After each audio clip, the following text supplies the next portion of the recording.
Hai sahabat RSUI, perkenalkan saya Dr. Mira, dokter spesialis forensik dan mediko-legal di Rumah Sakit Universitas Indonesia. Coronavirus Disease 2019 atau yang kita kenal dengan COVID-19 telah mempengaruhi berbagai aspek kehidupan kita. Salah satunya adalah bagaimana kita melaksanakan upacara kedukaan. Akhir-akhir ini banyak sekali berita yang tidak mengenakan, baik di media sosial maupun di media massa, mengenai tata laksana jenazah COVID ini. Lalu, bagaimana sebenarnya tata laksana jenazah COVID yang ada di Indonesia? Perlu diketahui bersama bahwa terdapat 3 kriteria jenazah yang memerlukan tata laksana sesuai dengan jenazah COVID. Yang pertama adalah jenazah yang meninggal di rumah sakit dengan status sebagai kasus terkonfirmasi atau probable COVID.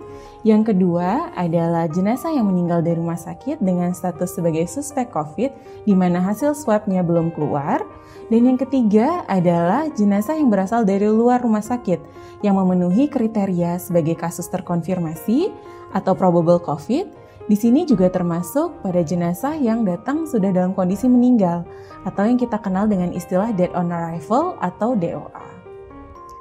Dalam tata laksana jenazah COVID, kita harus memperhatikan baik aspek medis maupun aspek sosial. Aspek sosial meliputi bahwa setiap jenazah harus dihargai dan diperlakukan secara manusiawi dan bermartabat. Agama, adat istiadat, budaya, baik dari jenazah maupun keluarganya, harus kita hormati.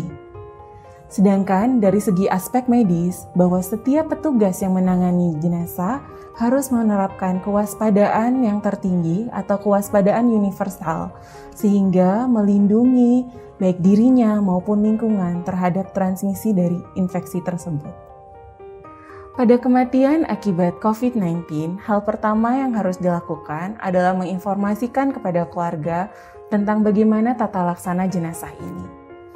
Keluarga memiliki 2 pilihan, apakah perawatan akan dilakukan di ruang rawat inap dan langsung selesai di sana, atau apabila keluarga ingin ikut memandikan sampai mengkafankan jenazah bagi umat muslim, maka ada proses yang harus dilakukan, yaitu dilakukan disinfeksi interarterial.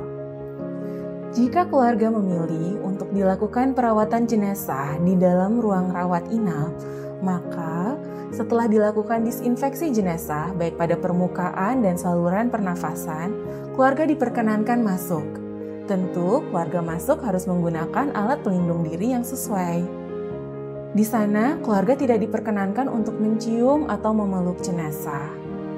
Setelah mengucapkan doa terakhir, maka petugas forensik atau petugas kamar jenazah akan melakukan perawatan jenazah sesuai dengan agama yang dianutnya.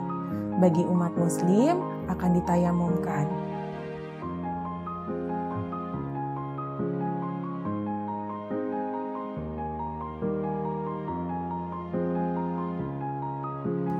Apabila keluarga memilih untuk ikut memandikan jenazah, maka harus dilakukan disinfeksi intraarteri terlebih dahulu.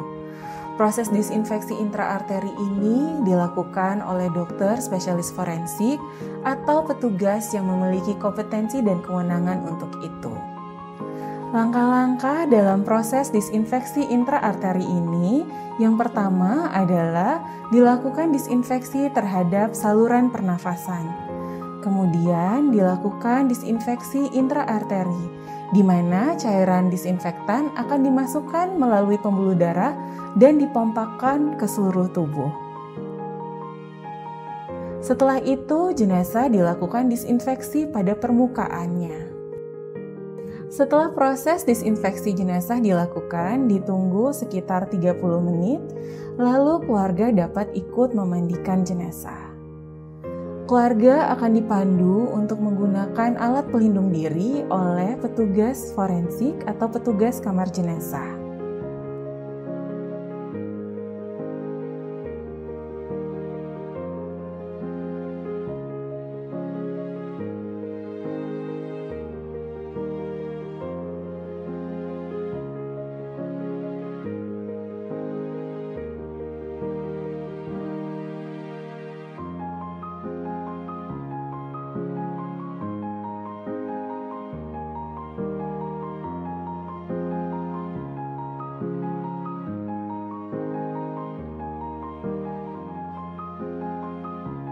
Pada perawatan jenazah, baik yang dilakukan di rawat inap maupun di kamar jenazah, jenazah yang dimasukkan ke dalam peti sudah tidak dapat dikeluarkan lagi.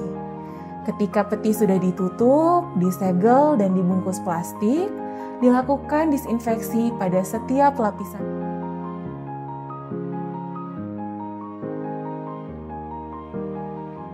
Keluarga atau pelayat yang datang ke rumah duka rumah sakit untuk menyemayamkan jenazah atau menyolatkan jenazah tetap harus mengindahkan protokol kesehatan. Setiap keluarga maupun pelayat harus menggunakan masker, mencuci tangan, dan menjaga jarak.